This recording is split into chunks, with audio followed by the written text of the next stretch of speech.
Welcome to Global Bridges, a podcast by Social Research Center of Azerbaijan, where we explore major geopolitical developments, international security challenges, and the evolving global order through conversations with leading experts and practitioners. I am Pasha Bayramov, leading advisor at the Social Research Center of Azerbaijan, and today we are pleased to host a distinguished guest to discuss transatlantic relations and European security and current global tensions. Our guest today is Mr. John Sitilides, a Washington-based geopolitical strategist, international affairs commentator, and foreign policy expert. Mr. Sitilides is the principal of Trilogy Advisors, a strategic consulting firm, and previously served as diplomacy consultant to the U.S. Department of State, advising on U.S. foreign policy, transatlantic relations, Eastern Europe, and regional security beyond. Mr. Sitilides, thank you very much for joining us today. It's a pleasure to have you on our podcast today. Well, it's a pleasure to be with you and your audience, and thank you for having me. Thank you. In today's conversation, we will focus on the current state of U.S.-Europe relations and the impact of the war in Ukraine on European security and broader shifts in the international system. So let me begin with the first question, and probably you also have seen that it was all over the internet, but in an exclusive interview on the margins of the World Economic Forum in Davos, Azerbaijan's president Ilham Aliyev stated that there was a quote there on Euronews also, like, international relations are entering a new era, an era where it is not the rule of law, but the rule of strength that is ruling the situation. Against this backdrop, how would you characterize the current state of U.S.-Europe relations? Like, are we witnessing a strategic reset in transatlantic relations, or are we mainly seeing continuity with past policies despite this broader shift in the global order? How would you assess it? We need to be very careful here in assessing what is happening currently to not ignore history. And I want to just take us very quickly back about 17 years, 18 years, when Vladimir Putin addressed the Munich Security Conference, I believe it was in 2007, and made very clear to NATO, and especially to the United States, as the driving force behind the NATO alliance, that bringing Ukraine into NATO was a red line that the West should not cross. And in 2014, the suffering millions of Ukraine learned what would happen when we had the first invasion of Ukraine by Russia, and certainly then followed by the armored invasion of Ukraine in 2022. Similarly, in East Asia, at the other end of the Eurasian continent, we had the rise of Xi Jinping to power in 2012, who took China in a very different direction than previous general secretaries of the Chinese Communist Party, a far more self-confident and aggressive, and some might say belligerent, foreign policy by China against almost every one of its neighbors on the East Asian part of the continent, and also very belligerent policies in terms of trade relations, predatory lending to developing countries in South Asia, in Africa, in Latin America. And then, of course, we had the responses from the United States in the form of the first Trump administration, the Biden administration, and now the second Trump administration. So just a little bit of recent historical backdrop here. The threats to the so-called rules-based liberal order did not begin this year. They've been ongoing for nearly 2 decades. And that's because what we've had since the end of the Cold War has been largely an aberration in international relations, that historically great powers compete and set the terms for diplomacy around the world. We went through a beautiful period of globalization and just-in-time inventory and seamless delivery of cheap goods around the world, and that's all coming to a close now. I think as it pertains to U.S.-European relations, I think in some ways what you've had is a series of tough love messages from a number of presidents, going back actually to the second Clinton administration, that Europe should become more sovereign. It should adopt policies to bolster its own security and to be as strong a unified series of countries as possible and not become completely dependent on the United States for security, on Russia for energy, and then eventually on China for markets. And this was especially the case in the first Trump administration. And Europe now is paying a very, very heavy price for, I think, very misguided policies over the last several decades that were compounded not only by weakened security, right, which enabled Russia to invade Ukraine twice in the last 12 years, and now we're entering the 5th year of this horrific attritional war that is destroying Ukraine every day that the war continues. But we also have very foolish mass migration policies that have allowed European societies to be overrun by migrants and refugees who are not compatible with European societies, upending domestic politics and socio-political developments. And then I would say also we had climate fanaticism in many parts of Europe that have led to very foolish, misguided policies that now have unreliable, expensive energy dominating many European economies, leading to the deindustrialization of key powers like Germany and the United Kingdom. And so Europe is weaker financially, it's weaker militarily, it's weaker economically, and life has become much more difficult for middle-class societies. And I think this is going to affect the future of U.S.-European relations. And I'll close on this here, Pasha. In 2008, the European Union collectively was of equal GDP strength as the United States economy. Exactly. Then we had the great financial crisis that afflicted most of the West. And since then, the European Union has been largely stagnant. The U.S. economy now, our overall GDP is 50% larger than that of the European Union. So I think Europe needs to ask internally, what's gone wrong here? Why do we no longer innovate? Why are we constantly regulating? Why have we lost confidence in our own European civilization and are questioning whether or not the future is one that should be marked by a proud European history and participation and leadership in the global economy of the 21st century? Or, as someone a bit more cynical might have put it, that Europe has become essentially a garden without a wall. Mhm. That was very interesting, by the way, the facts you you mentioned. Moving on to the second question is actually related to the topics you mentioned. To what extent has the war in Ukraine reshaped US expectations of Europe on the role in its own security? I mean, like, is Washington genuinely pushing Europe toward greater strategic and military responsibility, or does the United States still see itself as the indispensable security guarantor for the continent? In some ways, Pasha, it could actually be both. Mhm. Keep in mind that at least under the Trump administration, there's no pulling back from Europe per se. The NATO alliance still remains very much intact. As a matter of fact, NATO Secretary General Mark Rutte was very grateful to President Trump for getting the NATO allies not just to the 2% of GDP devoted to defense that they all agreed to under President Obama in Yeah. 2014 at the Wales Summit. And then about half of the countries refused to keep that commitment for more than a decade.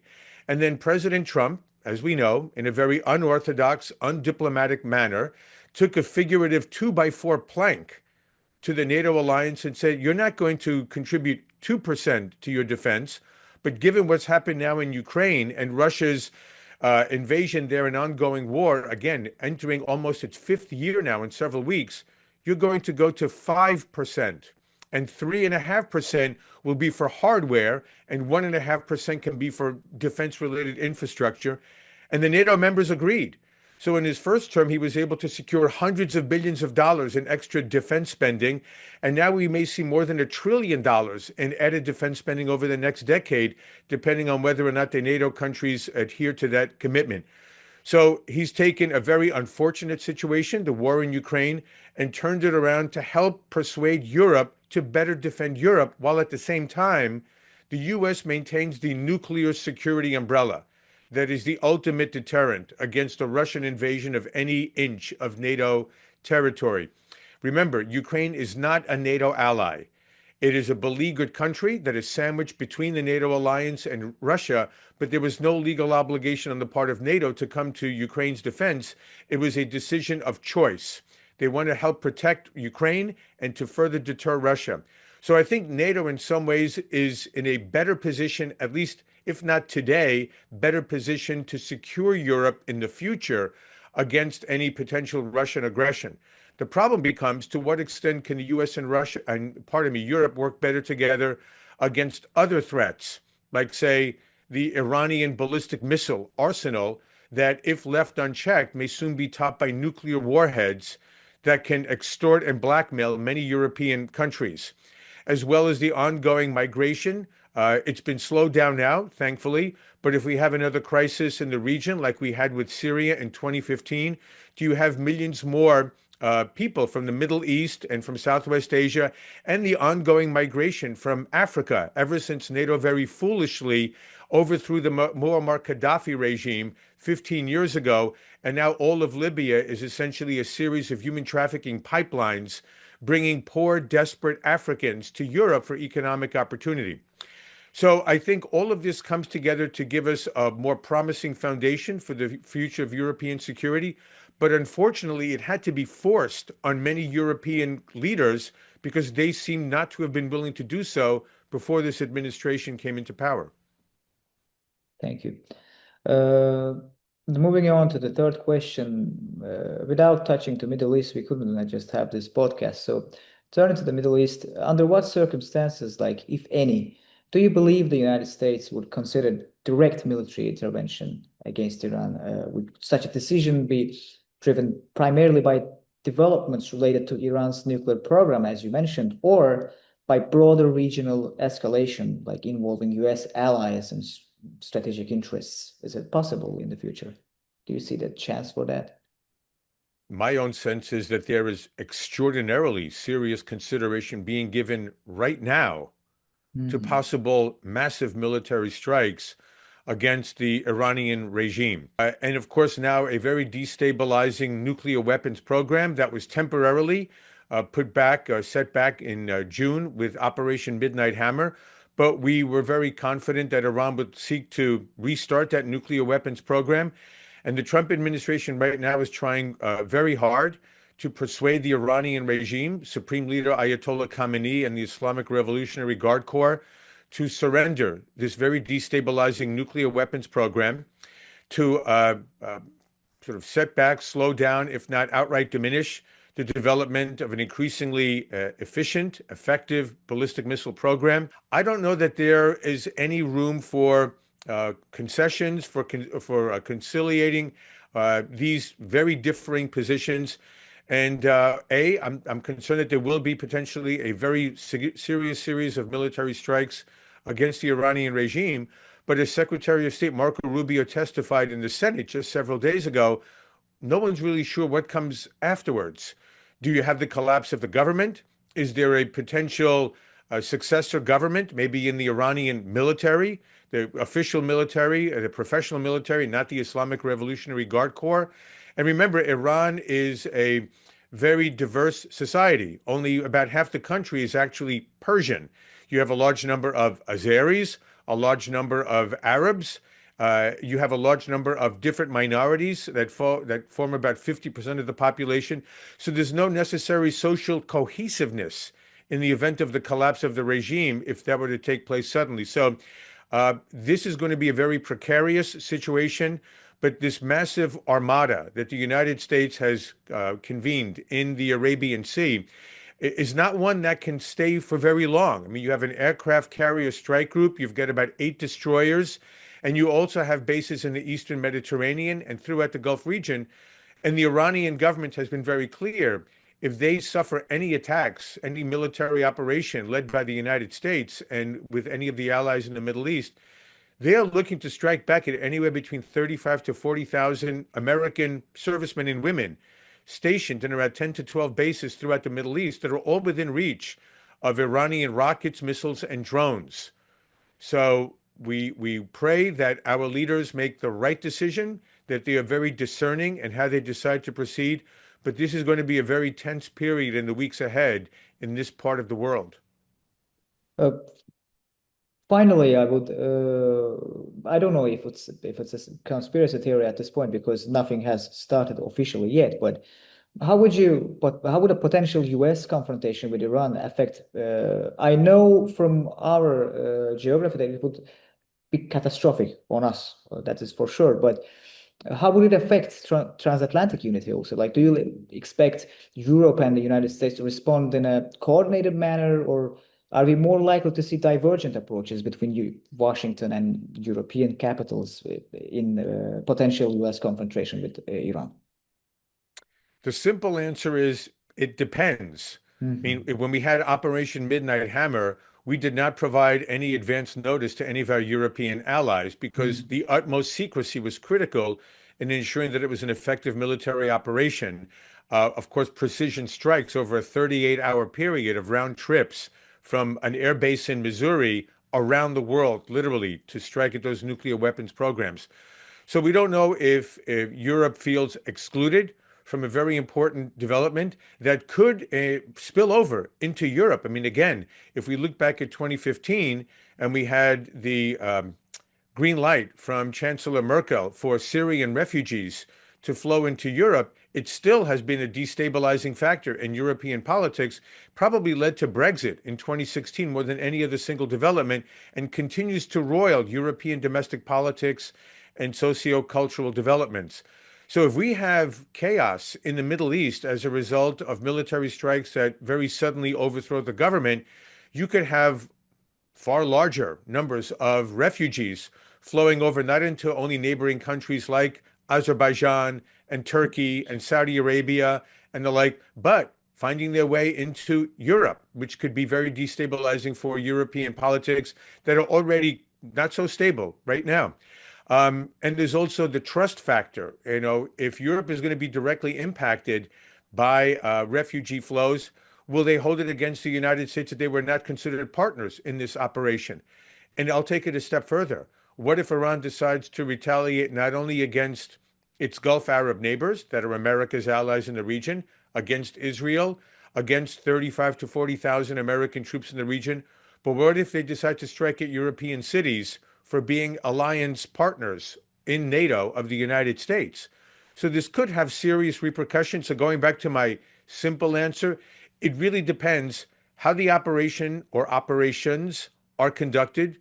To what extent is there trusted secrecy in giving our European allies, or at least certain of them, maybe the British, maybe the French, who have the most interests in the Middle East, given their colonial past there. So I think it all depends on how this is carried out and then what the after effects will be. So it's too early to predict right now, but I think there are an array of options here, and it all depends on what decisions are made in the White House and whether the White House feels that it can trust our most important NATO allies. Mr. Sitilides, thank you very much for your time and for sharing your insights with us. It was a pleasure to discuss these critical issues, and we truly appreciate your thoughtful perspective. And I will provide you with the links of our conversation and also the article that will be written probably on Monday. It will be ready. And to our audience, thank you for listening to Global Bridges again, and podcast by the Social Research Center of Azerbaijan. And this conversation, as I mentioned, will also be published as an article on our website and shared through media platforms that are currently in Baku. So stay tuned for more, and until next time, goodbye, Mr. John. Thank Thank you. you so much. Thank you again so for much. having me. It was a pleasure speaking with you. I hope we can continue this very important conversation in the near future. Thank you so much again.